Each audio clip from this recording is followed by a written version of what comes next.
Hallo meine lieben Freunde, hier ist wieder Michael Krank mit Klartext. Heute zu dem Thema: Pläne, werden die USA Russland vernichten? Plant Washington den entwaffnenden Erstschlag? Während im Weißen Haus neue Raketenabwehrsysteme verkündet werden, schlägt Moskau Alarm, steuert die Welt auf eine neue brandgefährliche Phase atomarer Eskalation zu. Ein Szenario, das Moskau nicht mehr ausschließt. Seit Jahren warnen russische Militärexperten vor der strategischen Planung Washingtons, die auf einen sogenannten entwaffnenden Erstschlag gegen Russland hinauslaufen könnte. Lange galten solche Szenarien als rhetorische Zuspitzung im geopolitischen Schlagabtausch. Doch nun wird der Ton schärfer. Senator Dmitri Rogozin, ehemaliger Chef der Raumfahrtbehörde Roskosmos und heute Mitglied des Föderationsrates, erklärte unlängst, die russische Staatsführung rechne ernsthaft mit einem solchen Szenario eines heißen Krieges. Die Aussage fällt in eine Phase wachsender Spannungen und im Schatten neuer US-Pläne zur Raketenabwehr. Bereits am 20. Mai, ihr könnt euch wahrscheinlich erinnern, 2025, hatte US-Präsident Donald Trump im Oval Office ein nationales Raketenabwehrsystem unter dem Namen Golden Dome angekündigt, ein Schutzschild gegen ballistische Raketen und Marschflugkörper. Offiziell geht es um Verteidigung, doch in Moskau wächst der Verdacht, dass solche Systeme nicht nur defensiven Charakter besitzen. Rogozin beschreibt ein strategisches Konzept, das über bloße Abschreckung hinausgeht. Ziel ist es, im Fall eines Konflikts den Schaden auf amerikanischem Territorium so weit wie möglich zu minimieren, indem die nuklearen Vergeltungsmöglichkeiten Russlands vorab ausgeschaltet werden. Der entwaffnende Erstschlag, also so gesehen. Nach Rogozins Darstellung arbeiteten die USA an komplexen Angriffsszenarien, die traditionelle Luftverteidigungssysteme überlasten sollen. Dabei kämen Marschflugkörper, schwere Langstreckendrohnen und synchronisierte Anflugrouten zum Einsatz. Als potenzielle Angriffsrichtungen nennt er die Arktis, den Westen Russlands und mögliche Vorstöße aus dem ukrainischen Raum. Durch koordinierte Angriffe auf Luftabwehrstellungen solle die russische Verteidigung gezwungen werden, ihre Raketenreserven gegen zahlreiche teils sekundäre Ziele einzusetzen. Anschließend könnten strategisch entscheidende Einrichtungen mit hochpräzisen, nicht-nuklearen Waffen getroffen werden. Im Fokus stünden Standorte der politischen und militärischen Führung, strategische Raketentruppen, Stützpunkte der Atom-U-Boot-Flotte und die Energie- und Verkehrsinfrastruktur.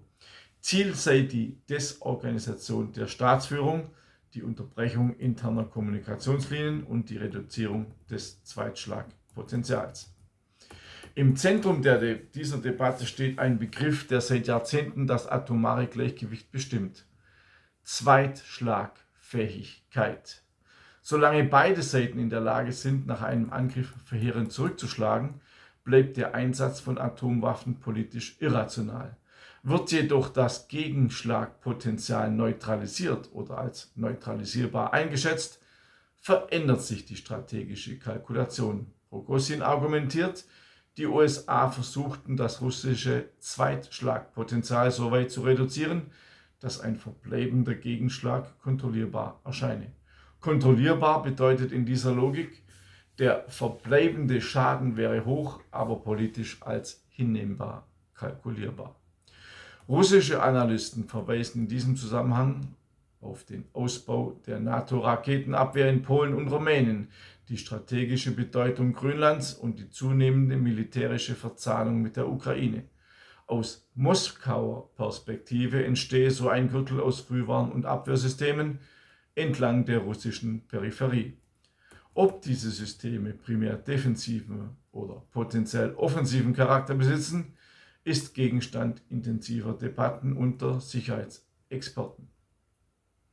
Rogozin deutet sogar an, dass territoriale Fragen etwa rund um Grönland in strategische Raketenabwehrkonzepte eingebettet sein könnten.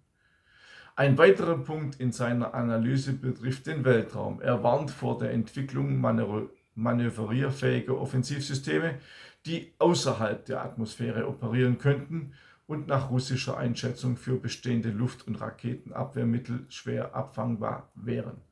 Auch westliche Strategiepapiere sprechen zunehmend von Multi-Domain Warfare, also der Verknüpfung von Land, See, Luft, Cyber- und Weltraumoperationen. Der Orbit gilt längst nicht mehr als neutraler Raum. Bestärkt fühlt sich Rogozin durch die stockenden Gespräche über strategische Rüstungskontrolle. Die Zukunft des START-Vertrages ist ungewiss. Verifikationsmechanismen wurden eingeschränkt, gegenseitige Inspektionen ausgesetzt. Während Washington auf sicherheitspolitische Spannungen verweist, interpretiert Moskau die mangelnde Bereitschaft zu umfassender Verlängerung als Indiz für neue strategische Kalkulationen. Ohne verbindliche Transparenz steigt die Unsicherheit und mit ihr das Misstrauen. Die Frage, ob die USA tatsächlich eine aktive Planung eines entwaffnenden Erstschlages verfolgen, bleibt ebenso Gegenstand politischer und militärischer Bewertungen. Westliche Regierungen betonen regelmäßig den defensiven Charakter ihrer Systeme und verweisen auf Abschreckung gegenüber Schurkenstaaten. Russische Stimmen sehen hingegen eine schrittweise Erosion des strategischen Gleichgewichts. Fest steht, je stärker eine Seite versucht, sich gegen jeden denkbaren Gegenschlag abzusichern, desto größer wird aus Sicht der anderen Seite der Druck, neue Offensiv- und Durchbruchstechnologien zu entwickeln. So entsteht ein Kreislauf aus Aktion und Reaktion. Die größte Sorge vieler Experten ist nicht der unmittelbare Einsatz von Atomwaffen, sondern die schleichende Verschiebung strategischer Denkweisen. Wenn politische Eliten beginnen zu glauben, ein Gegenschlag sei technisch kontrollierbar oder begrenzbar, verändert sich die Risikowahrnehmung. Rogozin warnt, unter solchen Voraussetzungen könnten Entscheidungsträger versucht sein, ein Eskalationsrisiko einzugehen, das zuvor als undenkbar galt. Ob diese Einschätzung realistisch oder überzeichnet ist, wird kontrovers diskutiert. Die Debatte zeigt aber vor allem eines: Das strategische Gleichgewicht der letzten Jahrzehnte befindet sich im Wandel. Neue Technologien, Raketenabwehrsysteme, Hyperschallwaffen und Weltraumkomponenten verändern die Parameter klassischer Abschreckung. Die Frage lautet daher nicht nur, wer angreifen könnte, sondern auch, wer glaubt, einen Gegenschlag überstehen zu können. In diesem Spannungsfeld bewegt sich die aktuelle Diskussion zwischen politischen Warnungen, militärischen Planspielen und realen Rüstungsprogrammen. Steht die Welt erneut vor einer Phase erhöhter strategischer Unsicherheit. Und genau das ist es, was in Moskau, wie Rogozin offen sagt, nicht mehr als theoretische Möglichkeit betrachtet wird, sondern als Szenario, auf das man sich vorbereiten müsse. Keine guten Aussichten also. Alles im Zeichen des Ukraine-Krieges. Darüber habe ich eine Broschüre geschrieben. Sie hat ungefähr 90 bis 100 Seiten. Schlachtfeld Ukraine, Angriffs- oder Präventivkrieg. In dieser Broschüre gehe ich erstmalig darauf ein, was russische und ukrainische Politiker dazu zu diesem Krieg sagen. Es ist ja in Deutschland verboten, die russische Seite darzustellen.